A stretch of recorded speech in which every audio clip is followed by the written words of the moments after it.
All right. Hello and good afternoon or evening or wherever you are.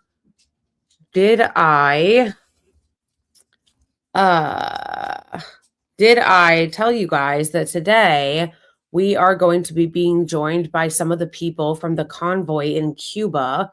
I'm actually sending a link right at this second because I'm embarrassing and I never do anything until the last fucking minute because my ADHD is really bad. But hopefully they're going to be joining us in just a hot second.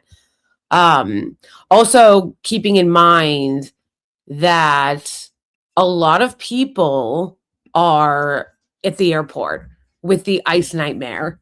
And so it might be a little bit wonky. And it might be a little bit wonky. Wait, bro. Wait. No. Sorry. Okay, so it might be a little bit wonky because people might be joining on and off depending on um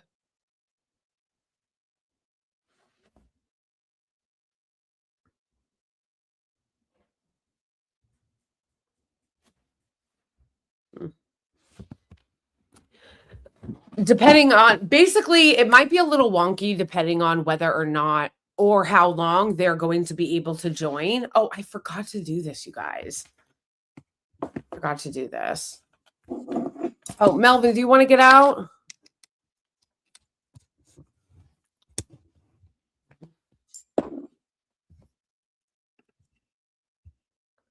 Thank you, Bedoinka. I appreciate that. Yes, make sure to please. Thank you.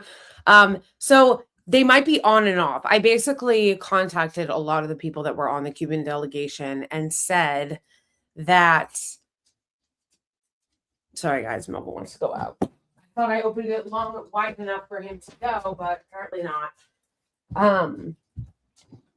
Basically, I texted a lot of people and asked them if they would be willing to join and talk about their experience in Cuba and what has been going on and some of the lies that have been being spread and how their trip was. So it might be kind of all over the place because basically what I asked them to do was just grab a link and if they were able to join to just basically jump on, like click the link and whenever they can join, they will be able to join. Which brings me to Medea Benjamin, who is joining me right now, the very legendary Medea Benjamin from Cuba or the airport, I guess.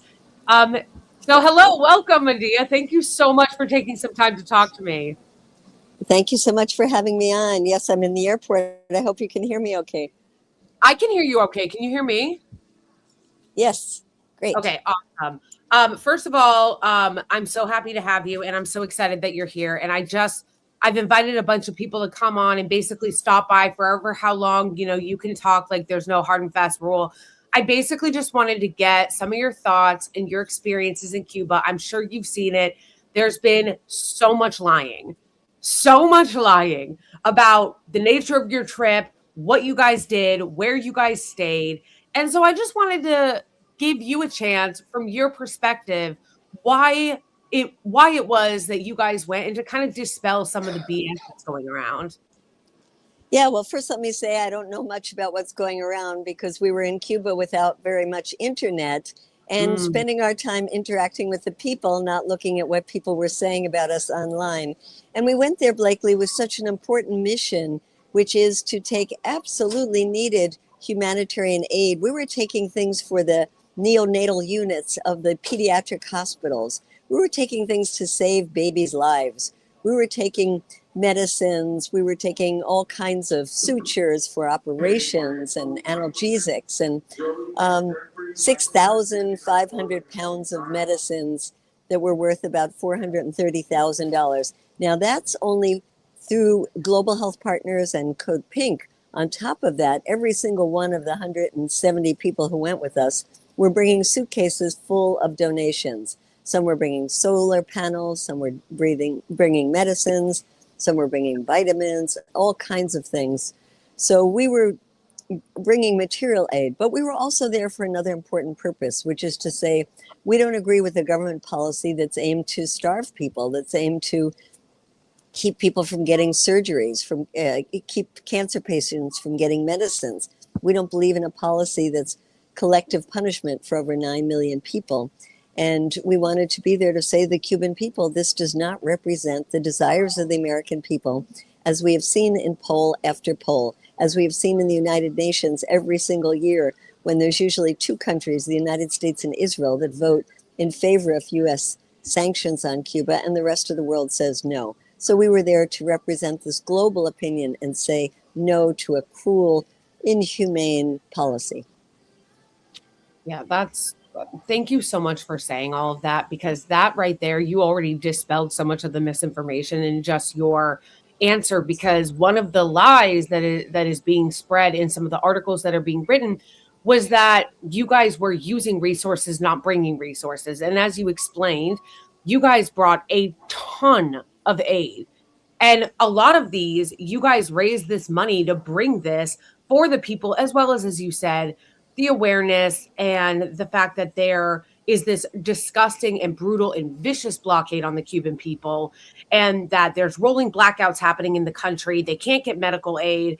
And so one of the really beautiful things that I appreciate so much that you guys did was all the aid that you did bring. And a lot of you guys paid for this stuff out of your own pocket. Absolutely. Everybody paid their own way. And we are only one group. There were many other groups that came. There was the People's Forum that raised hundreds of thousands of dollars. In fact, maybe even close to $1 million to bring solar panels that are on their way in a big ship that hasn't gotten there yet. There was a group from Global Exchange, and all of them brought aid. There was a group from Europe that brought lots of aid, including members of parliament who came. Jeremy Corbyn from the UK was there. There were groups from Brazil and Colombia and Mexico. And it was just an outpouring of support from mostly Latin America, but also from the Europe, and a lot of us from the United States.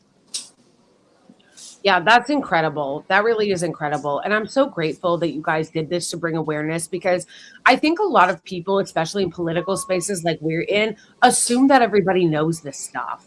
Like, I was talking to somebody that had absolutely no idea that this was happening in Cuba, had no idea.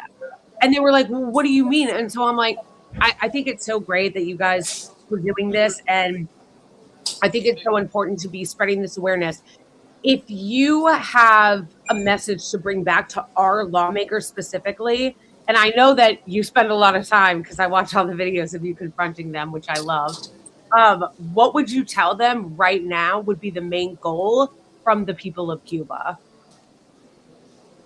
Well, the main goal is to say that everybody is suffering in Cuba. Everybody is stressed out by not having electricity, by not having access to the basics of life.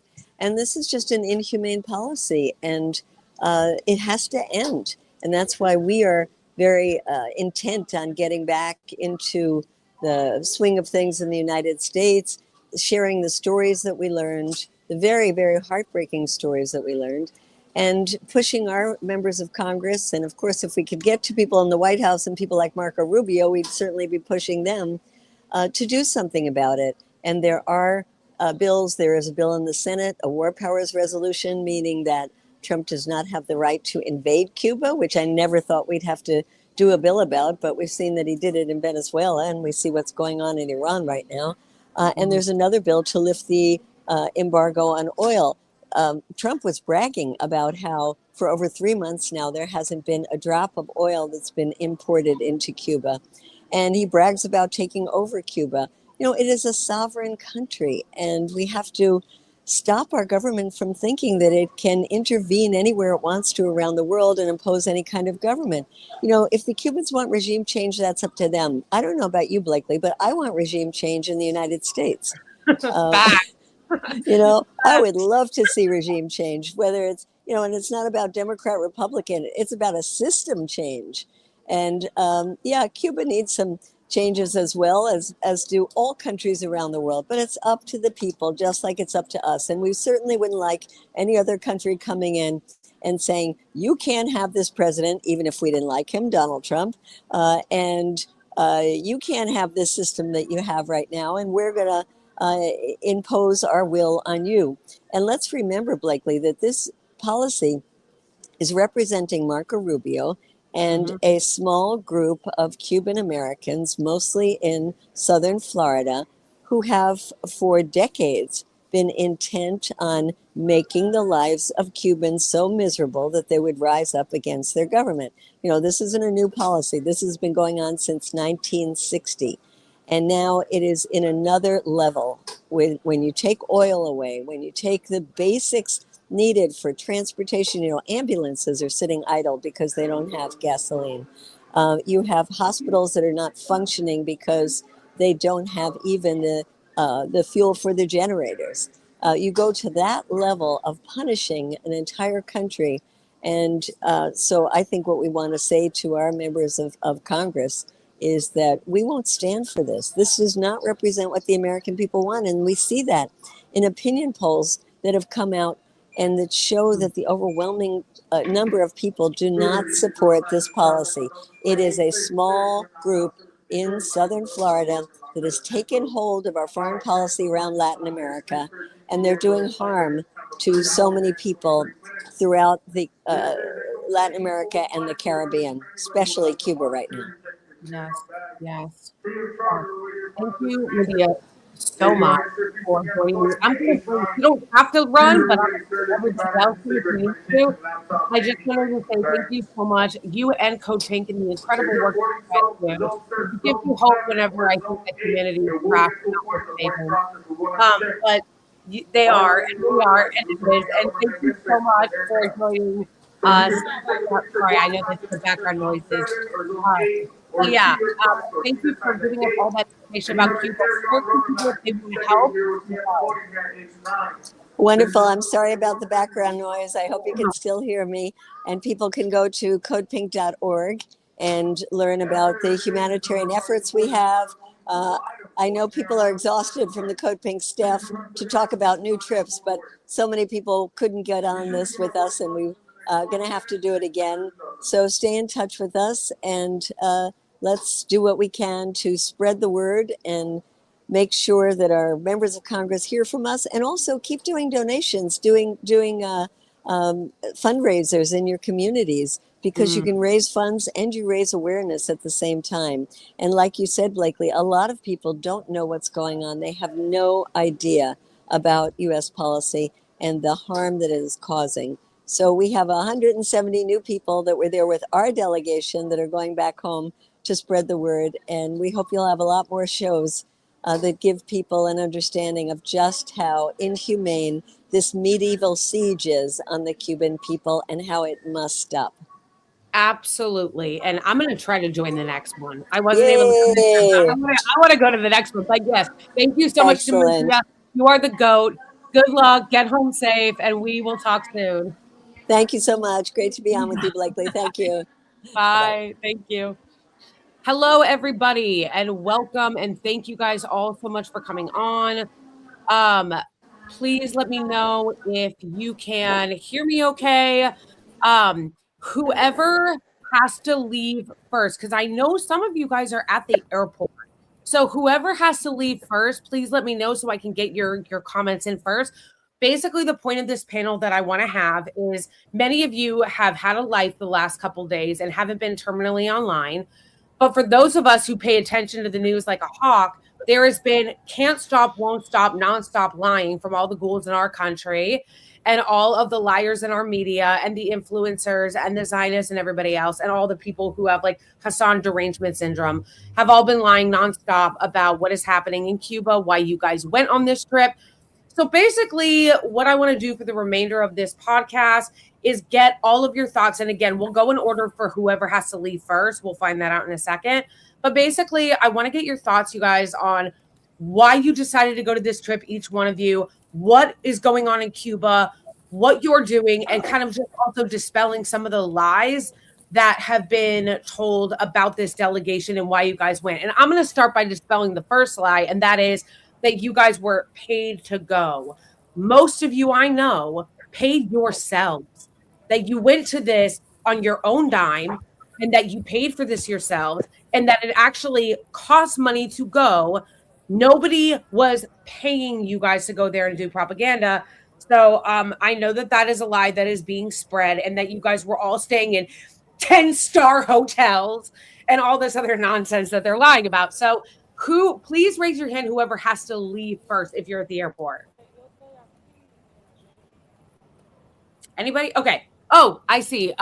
Freddie. So Freddie, then I'll start with you since you're at the airport and kind of in a rush. If you want to kind of tell me what this was like, why you went, and if there's any lies that you also want to dispel if you had seen it. And I say this, guys, because I think this is important. People in this country are so delusional and propagandized and lied to 24/7 nonstop. So I think it's important that we dispel those lies. Go ahead, Freddie. Absolutely. I've been making a lot. Hopefully, you can hear me okay. I'm at the airport. I'm at the airport in the city that is the Tel Aviv to Havana's Gaza in this situation, Miami. And I decided to go because I've been following Israel, Palestine, and talking about it. And this is an analogous situation where there is a blockade on resources getting in. Since Venezuela, we did the coup. We haven't been letting any oil in. And did I know about this the first month it was happening? No, I only knew about it because I heard people like Hassan and Kate Willett were going to Cuba and that they hadn't gotten oil in a month. And every person I told I was going had no idea. So us going, everyone in our lives found out, and we're trying to tell as many people as we can because this being under the radar serves the interest of the blockade. A big thing with the hotel, the reason we were staying at a particular hotel was there was not many places in Cuba that Americans can stay that can fit hundreds of people in the same group. And my understanding is that these hotels are foreign owned and the blockade does not apply to them for oil.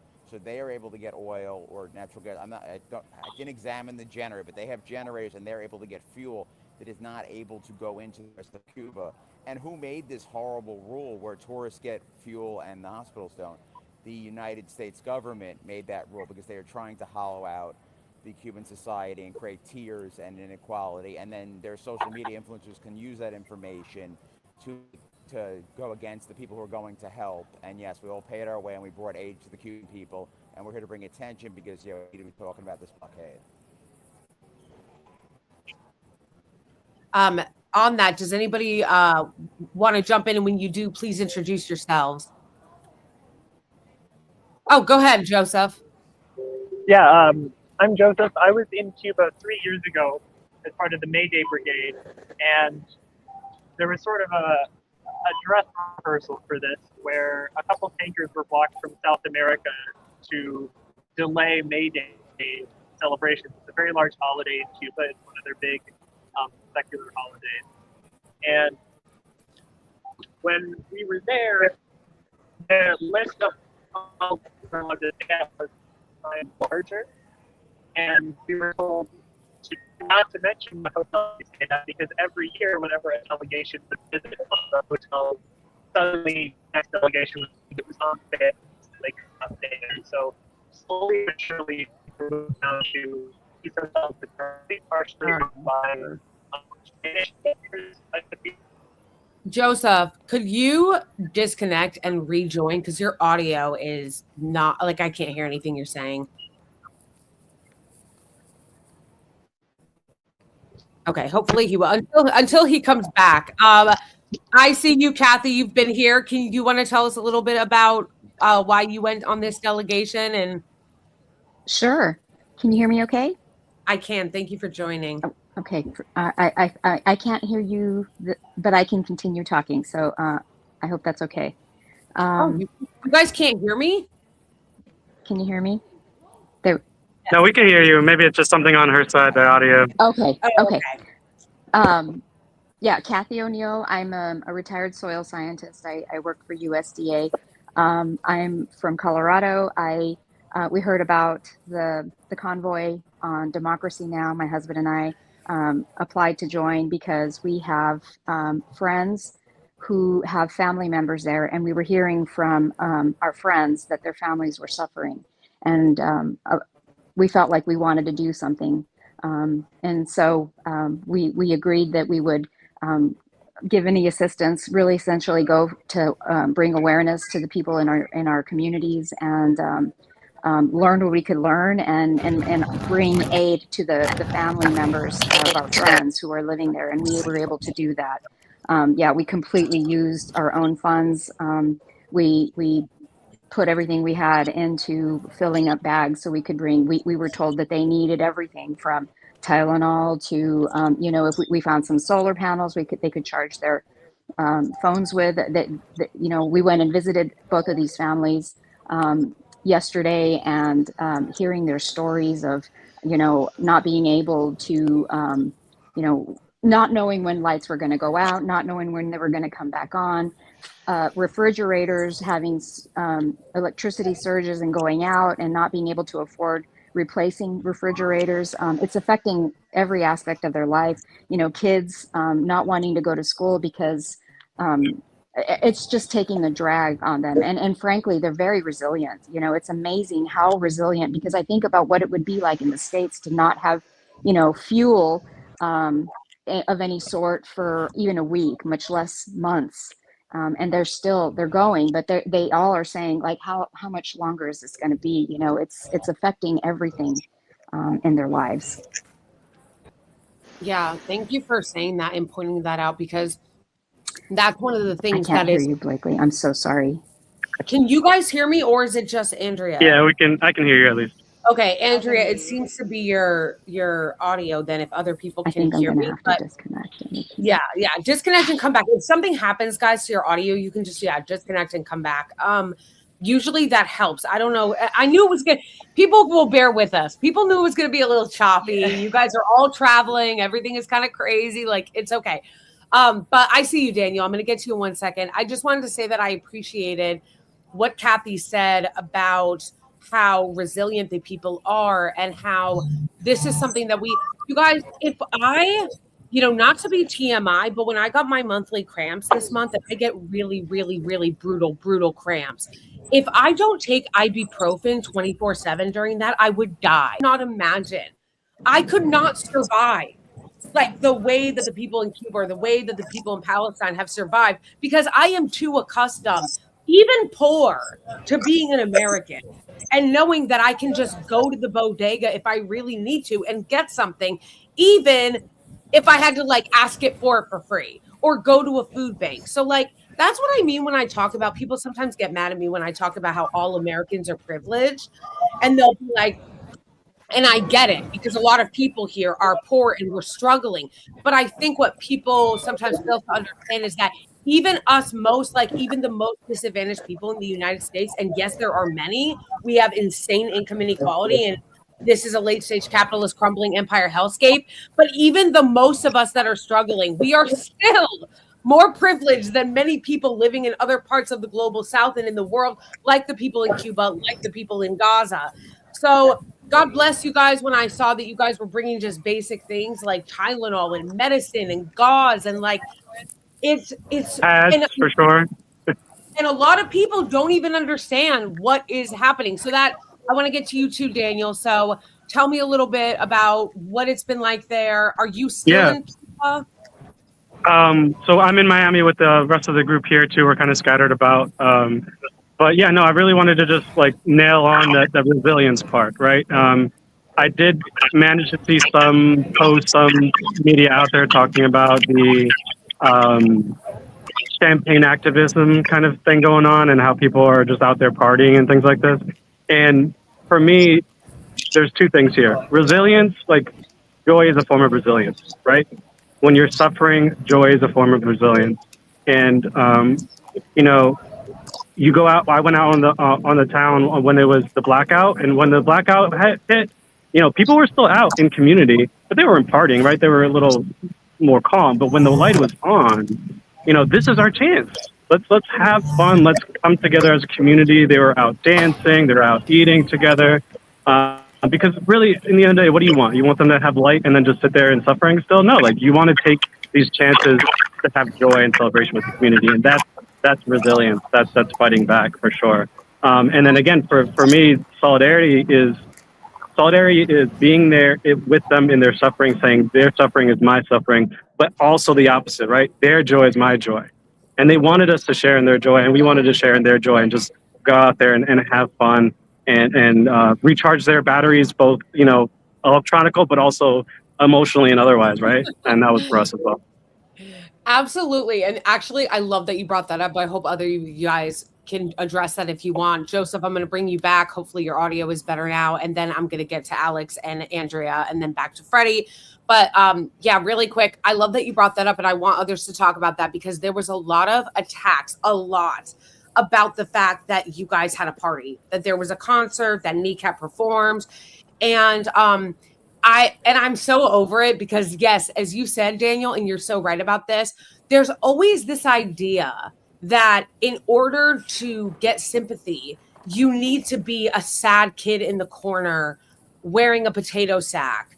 Like, you're not allowed at all to have any, they'll be like, oh, is there really a genocide in Gaza? Because I saw somebody eating a peach or whatever. Like, it's like, you can't just like say that just because somebody experiences a moment of joy, that is, as you said, also resilience. That doesn't, socialism is like, when there's a car. Like, it's, okay, but Joseph, tell me about it. I want to talk about that as well, because there's sort of this understanding sometimes we have where you give someone a gift and that's supposed to be the end of it, right? And Cubans don't have this. When you just talk to them, they expect to keep talking to you. And so the fact that we were bringing all of this aid to then just turn around and leave, that would be hugely insulting, I think, to at least all of the Cubans that I know. So these events were open for them. We put them on for them. They involved Cubans. And me and some wonderful people, shout out to Lavender and Xander and the many other people, actually organized in a very impromptu event with a group called Afro-Diverso, where they put on a drag show and we donated a lot of specific aid to those groups, right? Another consequence of like, oh, they're just giving all the aid to the government, setting aside the fact that the government, the state of Cuba and all of its ministries are the ones best equipped to dole out this need to where it's most needed. No, we didn't. There was specific aid that was given to certain groups. People brought candy for children, school supplies for kids, toys for kids. We brought various medicines for various types of queer identities, of things that they specifically needed and requested, and we were lucky enough. I love that. Thank you. Andrea, do you want to jump in here and introduce yourself and tell us a little bit about why you went on this too? Yeah, absolutely. Can you hear me okay? I can, thank you. Okay, awesome. I just wanted to make sure. Yeah, no, my name is Andrea. I work with an organization based in DC that does foreign policy advocacy. So like Medea, I'm encouraging everyone to call your senators and tell them to sign the War Powers Resolution on Cuba. But I did go on this trip on that capacity, but also as a Cuban American. My father was Cuban, or is Cuban. He's alive. Sorry, Dad. But I did want to give some context as well. I know a lot of people were talking about like the party, especially like the Kneecap concert. That is actually an event that takes place on a monthly basis in that community and communities around the area, where it's like literally paid, like it's government like sponsored, it's subsidized, but it's something that happens all the time there. It's not something that they did for us. What we did was join that activity. It's actually a day for children. It's a day like a neighborhood party. They had like, I have videos of it. They have like bouncy houses. They had like different like games for kids. So it was a community oriented event where other Cuban artists were performing, and then Kneecap also made the appearance, and we were invited to join into this family affair. This wasn't a party that was thrown using resources that would have otherwise not been used for us. Just to clear that up, because I think that context is not, of course, very well known. And like my other friends and colleagues on this call have been saying, like literally all of the aid I saw that people brought was handed directly to people in need. This was not like, oh, we're leaving it at the dock, we're leaving it at the airport, and God knows what happens to those boxes. Like, people brought boxes directly to hospitals. People brought suitcases full of supplies to schools, to like organizations in the community, the Afro community, and even beyond Havana. Like, we had a group that went to Barbacoa, which is like a big Afro community, and they drop a lot of supplies over there as well. So again, I think there is a lot of will to vilify what we did in some way, because in the end they're just mad, and you're damned if you do, damned if you don't. If you don't do anything, then you're all talk. If you do something, then you're doing it wrong. And I'm like, well, what are you doing? That's the real question. Like, you're not doing anything. You're just sitting there. So, not to get too riled up, but I did want to clear up some things about those extra big points that people keep bringing up. I'm glad you said that, and I'm going to bring in Alex here. I'm glad you said that, though, because I saw that a lot, and what actually pissed me off was how many liberals, so-called left liberals, were attacking the convoy and saying that you guys were just doing. And you're right. It's a you're damned if you do, damned if you don't. Oh, why don't you do something? Why don't you go to Cuba? And then you do, and they're like, you're so performative. It's like, pick a struggle. Yeah. All right, Alex. Hi. Thank you so much for joining. Thank you for waiting patiently, by the way. Tell me, I see you're with Current Affairs. Awesome. Tell me a little bit about how you got involved. Oh, hi, Blakeley. Am I audible? You are. I can hear you. Okay, great. So I went on this delegation also in my capacity mostly as a writer and journalist. I wanted to get the facts firsthand about, what it's like to be in a country under U.S. sanctions. And I think I've got those, and we'll have more. We put one article up already on currentaffairs.org. There'll be more coming, including a great big debunk of all these media narratives that have come up. And about that, as you say, there have been a lot of really false and misleading attacks on this mission. A lot of people on Twitter, people on Instagram. The biggest one, of course, is the New York Post, which had a big article about Hassan Piker. Hassan, living in luxury, et cetera, et cetera. And the New York Post are professional liars. I mean, we know this. We've known this for years now. But I want to just address the two main claims. So the first is that, yes, all these activists were in a nice hotel. How dare they? It was a fine hotel. The point here is that this is the effect of U.S. policy, U.S. sanctions. We are, by law, forbidden as Americans to stay in any dwelling that is owned by the Cuban government. And in a communist state, that's most of the dwellings.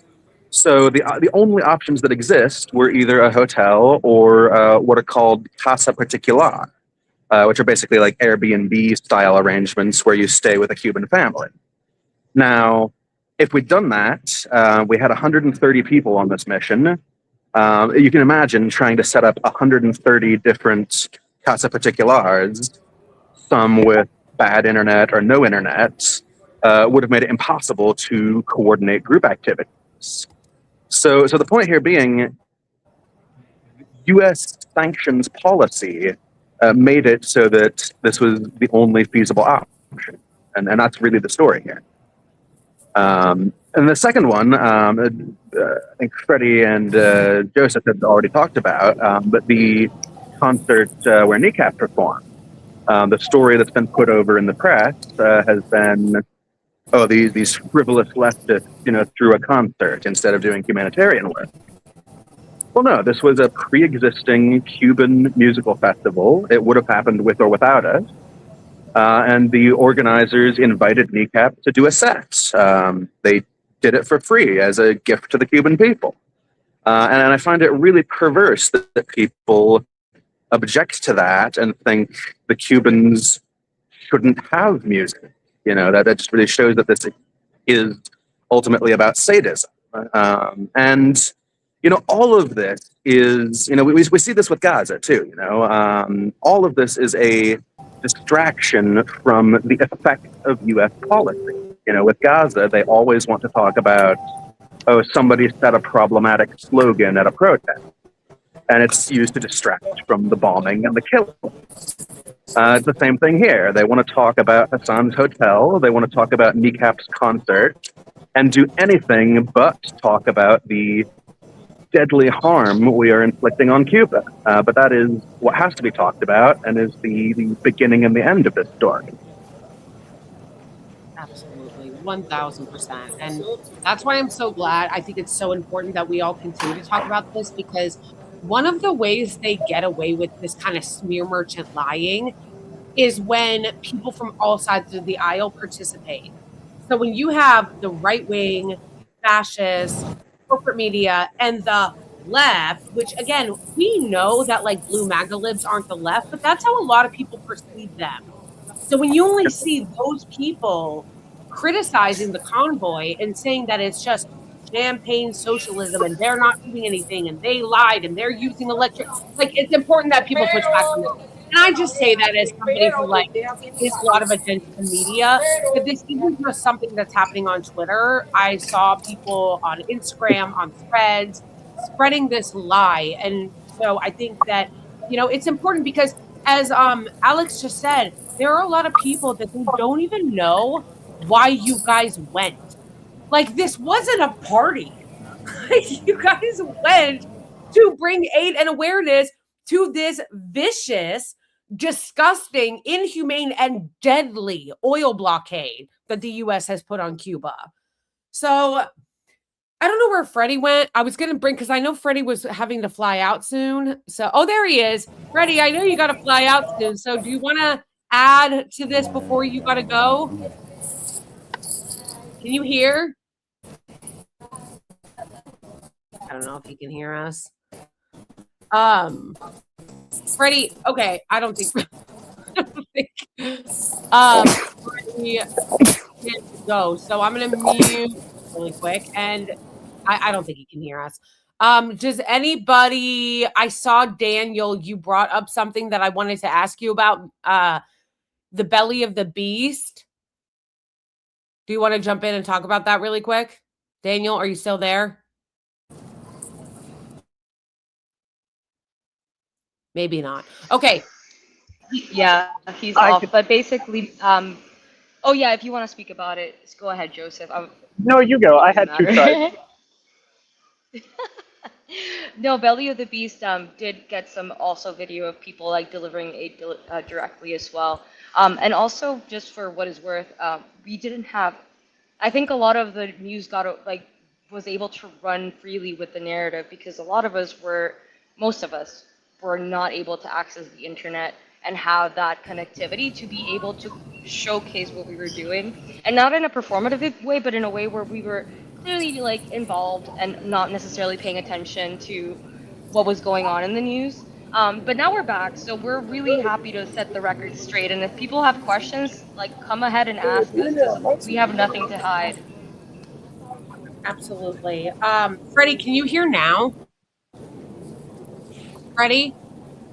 Okay, I guess he still can't.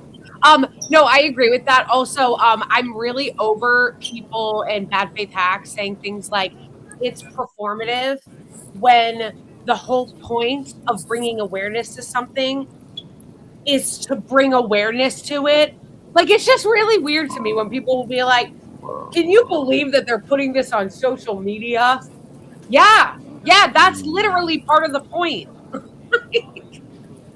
Damned if you do, damned if you don't. That's literally what it is. Yeah, but literally though. Okay, so Kathy, can you hear? Are you? Oh, there she goes. Okay. All right. Who can still hear? Because I know a lot of people are dropping out.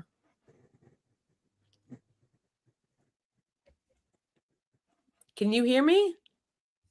Yeah.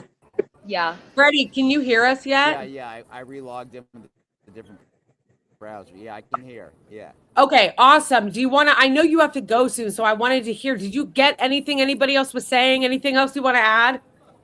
I didn't hear things people were saying. I did get some info because people were like, "Oh, Kneecap's concert knocked the grid out," and the way I think it works is that Cuba has some oil that they're able to put into their grid, but it's like really bad quality oil, and they've been making it better, and it powers maybe 40% of the power they need. And also, it's like crappy oil, so it degrades their grid. So over time, there's going to be more and more blackouts, and it's not based on anyone playing music or anything like that. Yeah. It's just a structural flaw that America set up. They need oil from a country with some quality refineries like they were getting from Venezuela, and I'm sure there's other countries, but they're not able to keep they're going to have regular blackouts, and it might keep getting worse and worse over time if they aren't allowed some oil from someplace else to come in. Right. And we know that that's because of the blockade. So what would you encourage people to do now that you guys are back from this trip? And what would you say was your biggest takeaway? One thing just for me, just seeing, like, I understood how privileged I was, but like I felt it just walking the streets of Havana, and it's like it's going to stick with me.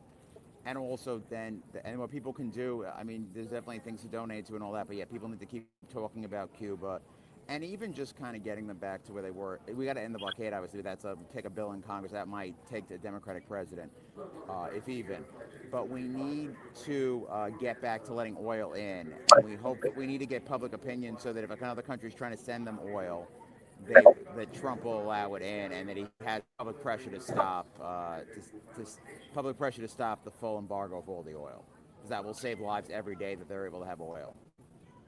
100%. And I agree that there needs to be a real coalition built around ending this blockade on Cuba once and for all, because even when we had Biden in office, Cuba was just put on the back burner and just totally not talked about. And we didn't talk about, like, this needs to end. We should be partners with Cuba. We should be friends with Cuba. We should be, you know what I'm tired of? I'm tired of this fuck ass country telling us who we can and can't be allies with, making us be allies with genocidal psychopaths instead of being allies with people like Cuba and China. Bitch, why not? I want to go to Cuba. I want to go to China. Stop telling me who I can and can't hang out with, bro.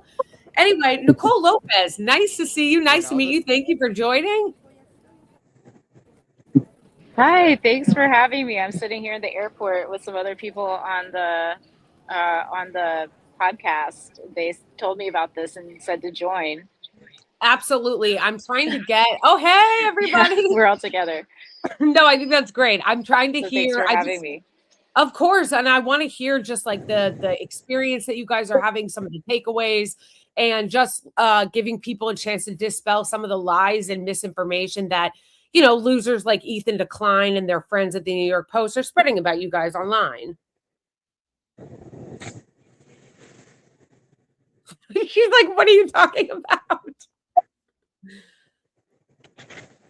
Oh, did she get kicked off? No, I can't hear. Her phone is not sharing audio. We were both talking about how. Oh, you're good. Oh, okay. Okay, who can hear?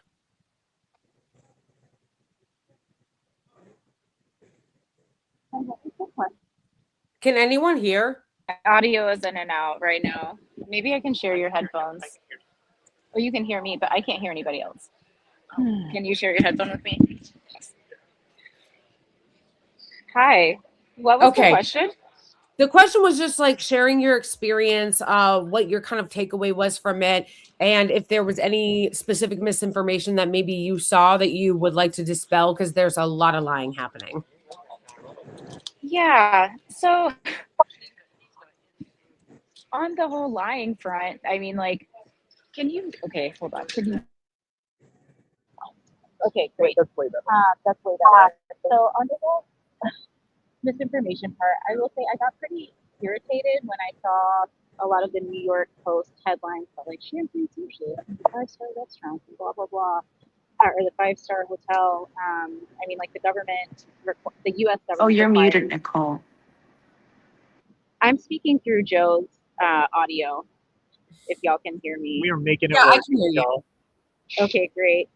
Yeah. So this idea. Okay, so I'm from Asheville, North Carolina.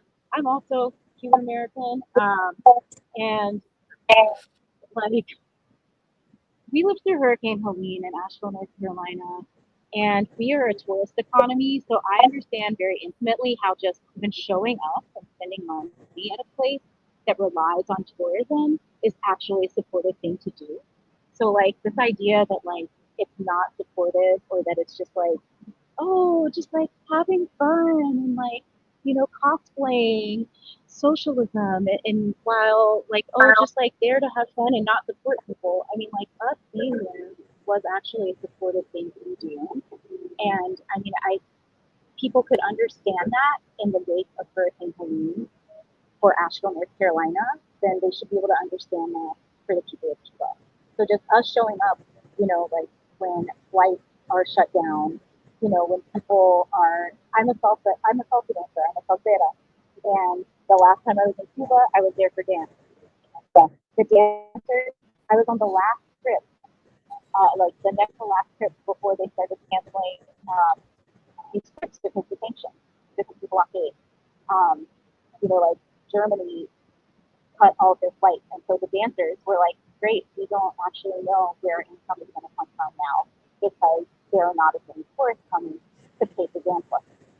So like these are regular people. This isn't like this idea that we were like, "Oh yeah," like the aid went straight to the company, or like that we were just there to like that we weren't actually supporting people. Like also this whole champagne socialist idea, like people in my community pooled funding together so that I could go and like put cash into, like give people money. Like just, like so many people were struggling and asking us for, hey, we can't find it. Like, yeah, I'm having a hard time. Like a lot of people are saying like I'm having a really hard time just like affording it. And like it was I mean like it's really upsetting to see the way that our country starves people into trying to starve people into submission. And like, is that freedom? Is that freedom? Is that liberty? Like that's bullshit. So like, I work at an abortion fund and like deal with like, okay, pro-life, this, pro-life that, like children with cancer are suffering and losing their lives because of the embargo. I mean, just like, but we know that like the U.S. government doesn't give a flying fuck about children. Like, like after like 2.5 years of witnessing genocide in Palestine and the amount of children that were murdered, and like for all of the tests that we have, for all of our advanced or whatever targeting, like we like double tap strike a school full of little girls in Iran. Like bullshit. This is not about life. This is about starving people into submission and opening up another market for exploitation. And the Cuban people, even people who are mad at the government, like even people who are mad at the government there are like, I talked to a lady who was mad at the government, but she wasn't against socialism. She didn't want the government. She didn't want the system to change. She was mad at some of the people from it. Right. This is just another attempt, as you said, to starve people into submission because they dared to want to govern their own country and be autonomous and not be puppets of the US. And because of that, they are now paying for it. But it's stupid also because we think our government, first of all, it hasn't worked for decades. So I don't know why they think that this is going to keep working when it hasn't. But also, all it actually does, as you said, is even people that are mad at the government, when you try to come in and beat them into submission, it just actually makes a lot of them want to double down. This is exactly what is happening in Iran right now.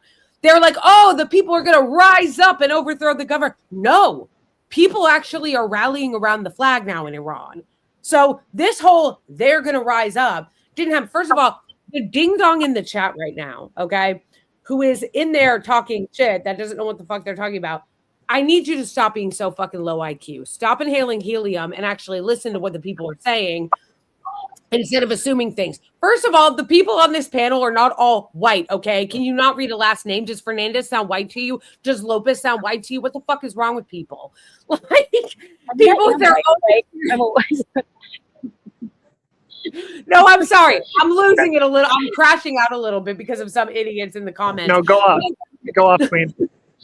But it's like, first of all, it's all your lived experience. And listen to Cuban people or listen to Latino people until the Latino people actually start talking. And then you want to talk over them and call them white. Shut the fuck up. And if you don't care about what they're saying, one last thing some idiot is saying too in the comments. Oh, well, then why didn't you just stay in Cuba? Because they're American, you stupid piece of shit. Of course, they're coming here to talk about their experience. We had a wonderful man on our delegation who I became quick friends with called Lyndon, and he has organized multiple trips himself, raising money to bring medical supplies, not just to Havana, but to central Cuba, Holguin. And he is moving to Cuba because the Cuban government, for decades now, has had a school where they will take anyone from around the world and teach them to be doctors completely for free, give them a living stipend in Havana, so that they can go and do Cuba's mission around the world, which is healing people. So there are some of us who do believe so heavily in helping Cuban people and in the projects that Cuba has accomplished. There are people who've moved there. You can, if you want. I don't know if they'd accept you with attitudes like that, but you can. Not only that,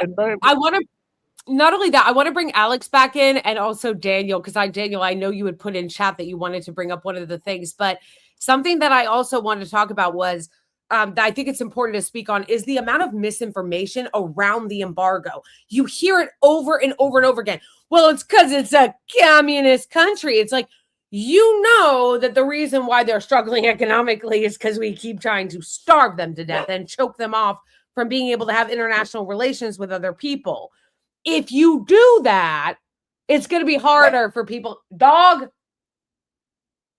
If you do that, it's going to be harder for people to be able to survive. And despite the embargo that we have had on Cuba for as long as we have had, what they have accomplished and their education, the amount of doctors that they have in this country, including the amount of doctors in Cuba that went around the world to help people during COVID, is incredible. Cuba, I always bring this up when people talk about Cuba that I find amazing. Cuba created a lung cancer vaccine. What? No one talks about that. It's incredible. Hello.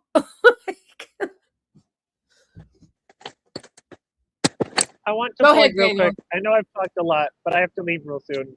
I want to plug, if you want to get involved and help end the blockade and figure out ways that you can get involved, please contact the National Network on Cuba. It is a coalition of various organizations. They're absolutely incredible. They would know the best way. They have actions coming up very soon. Thank you so much, Blakeley, for having us on. I have to go. Okay, thank you so much for joining. What did you say? National Coalition of Cuba? National Network on Cuba, NNOC. It's a coalition of various organizations. They're wonderful. I see it. National Network. Okay, I got it. I'm going to put it in the link. Thank you so much for joining. It was so nice to meet you. Sorry about the quality in the airport. Oh, no worries. I knew it was going to be like this. This is what happened. Imagine this all the time. This is what people in Cuba deal with.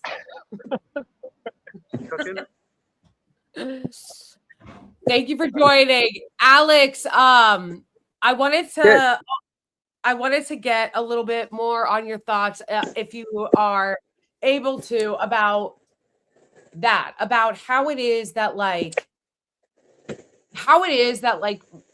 people like you and people who work at places like Current Affairs are using the information that you guys have by going on delegations like this to combat the massive amount of misinformation around Cuba and our relationship to Cuba. Yeah, well, in terms of that, and I have to go in a minute here too, but in terms of that, I think the biggest piece of misinformation and the one that we hope to dispel with this is that it is dangerous or illegal to go to Cuba and that people shouldn't do it. I mean, that's the impression the State Department works very hard to create, especially under Trump and Rubio. But it just is not true. I mean, it's really just, it's perfectly legal to go to Cuba. It's not particularly hard. It's just a question of getting some people together and getting on a plane. So there's really no reason that a humanitarian mission can't go every month, every week, and it should do. And beyond that, it's just national governments also should be sending aid on an enormous scale. I mean, it's really a disgrace that it fell to podcasters, streamers, and magazine editors to take this on because the national governments have failed. I mean, when you think about, Canada should be sending tons upon tons. The UK government. Keir Starmer was a human rights lawyer. Where is England? So yeah. So the bottom line being, yeah, they are lying to you about the difficulty. It's very doable, and more people should do it. Yeah, I'm glad you pointed the thing out about it being illegal, because I used to think that too. Like I thought that it was illegal to go to Cuba if you were an American. I didn't know Yeah. that, like, yeah, it's crazy. It's crazy how when you're lied to about something your whole life, whether people like to admit it in this country or not, a lot of us won't question it. And I think a lot of people don't like to admit that because we want to fancy ourselves smart, autonomous, independent people. But like, there are a lot of things that, like, when I was growing up, I heard, and I didn't really give it a second thought. Cuba's bad. It's illegal to go to Cuba. They're mean and scary. They're a dictatorship.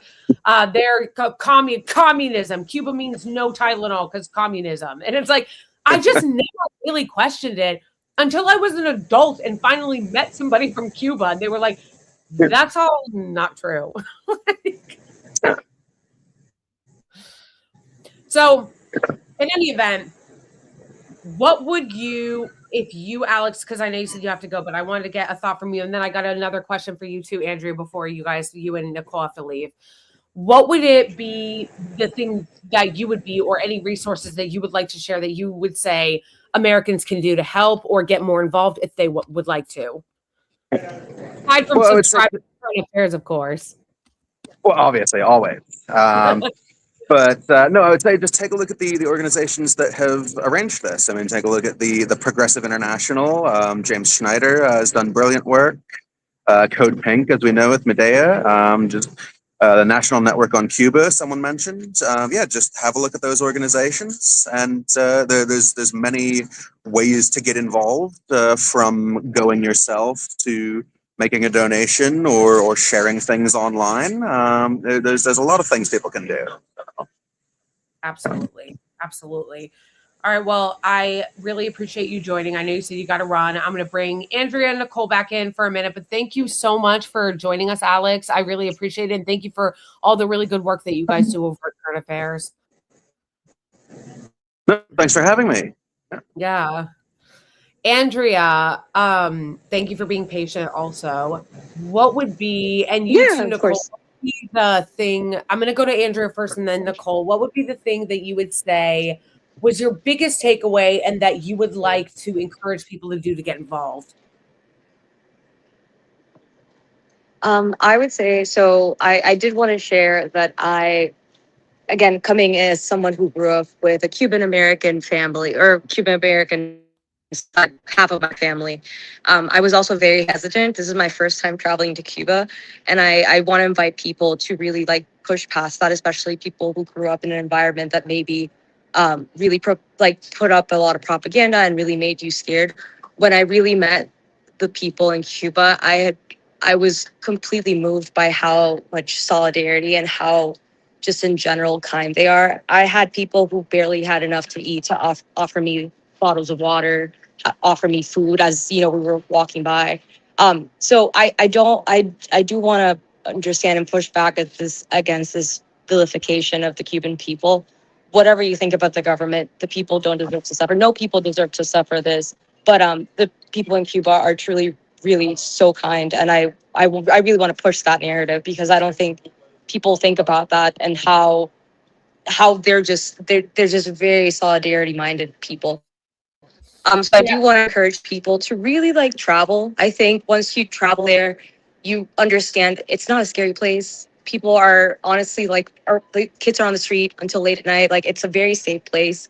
They're just going through a lot of financial struggles right now, and it's 99.9% our fault in the US and our policies. So try to be aware of that and try to do what you can at home to push for better relations between our countries, because no one deserves this. The Cuban people don't deserve this suffering. So I would say that's a big takeaway I want to share with people.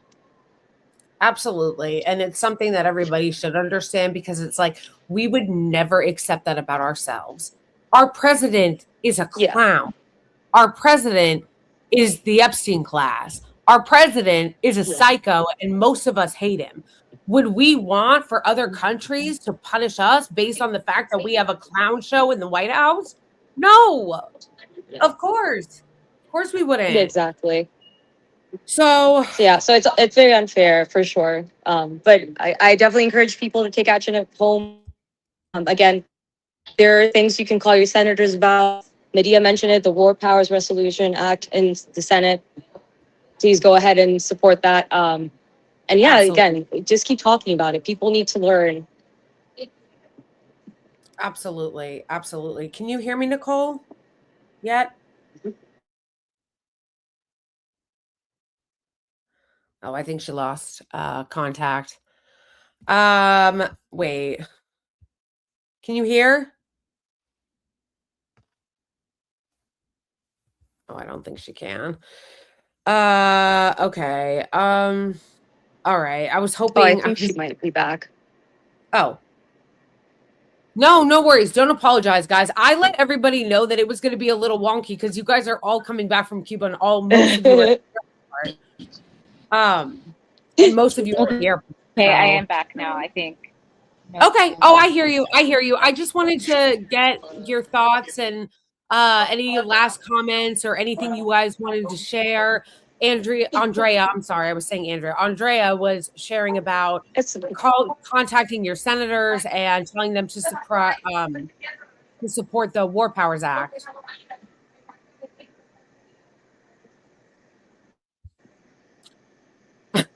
I think she's gone. No, it's okay. Still there. Oh, I think she's gone. All right. Well, you were the last standing, Andrea, so you get a prize. Yeah. Woo! We did it, Joe. Oh my gosh, that's so funny. So yeah, so I guess if that's all, I wanted to say oh wait, nope, she might be back. Are you back, Nicole? Can you hear us?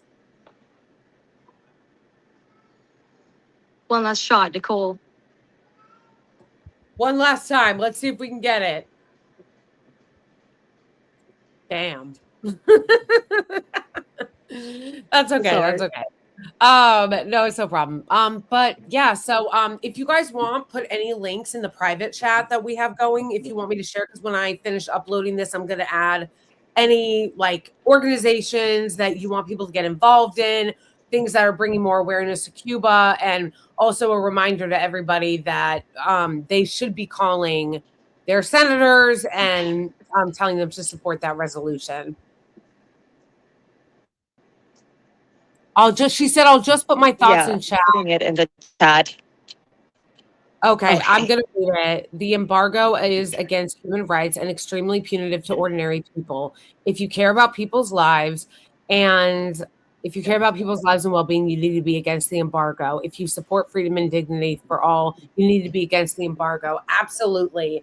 Absolutely. 100%. And Nicole, I don't know if you can hear me, but if there's any organizations or information that you want me to add to the description of this video, just put it in the chat and I will. Anything else, Andrea, that you want to add before I close it out? No, I'm just writing in the chat the name of the resolution. But thank you for having us. I'm glad that we had the space to talk a little bit about our experience and hopefully dispel some of the myths. Absolutely. Absolutely. And I'm going to keep ranting about it. So, yes. Okay. I will add that as well. Okay, guys. So I'll let you go. Thank you so much for joining us. Free Cuba. And call your senators and tell them to support the war resolution. SJ Resolution 124. Yeah. Bye. Thank you so much. Great to meet you. All right, fam. How'd it go? Glad to see everybody. That was great. Honestly, that wasn't bad considering how crazy everything is. And they don't even have flipping what do you call it? What's the word I'm looking for? They don't even have internet. Like barely. So yeah. First of all, wanted to say shout out to Linda. Thank you so much, Linda, for the super chat during the stream. I'm going to read it right now. If you're not from the US, the things your clown is doing, it's affecting the rest of the world. So when you and your people like you stand up, it's really important. We fight together and hope change is on the way. Thank you so much for that, Linda. Also, thank you for becoming a member. Yes, I love you guys so much. And I really appreciate you saying that too, Linda, because you're right. It is incumbent on us to be making a bigger deal about this. You have a responsibility as an American to stand up against this and, stand up and fight for people's human rights and object to the things that our government is doing, because it is our government that is doing this to Cuba. This is not an act of God. It's not something that just happened because they're communists. No, this is happening because of the embargo and the choices of our government. We need to not only end this brutal blockade that is on Cuba right now, the oil embargo that we've had on them, but we need to end the siege on Cuba altogether. Once and for all. Let Cuba live. Let Cuba decide their own fate. Let Cuba make their own decisions about their own government. They have a right to self-determination. Cuba has a right to exist. Maybe I can put it in terms that Zionists will understand. Cuba has a right to exist. Cuba has a right to defend themselves. And Cuba has a right to self-determination and autonomy without the U.S. constantly interfering and trying to cripple their government because we don't like their leadership or their economic system. So that's going to wrap things up. Please make sure, guys, when I'm done this and I'm editing it, I will add all of the links in the description of the places that people said that you can get involved. And especially if you are American, you should. And yeah, free Cuba. And this is what happens when you have a demented, deranged Secretary of State who hasn't shut up about Cuba and trying to change their leadership for decades. Unfortunately, this is the kind of clown townery that you're going to get. So thank you guys so much for joining. Thank you everybody for joining. And I will see you next week. Bye everybody. Free Cuba.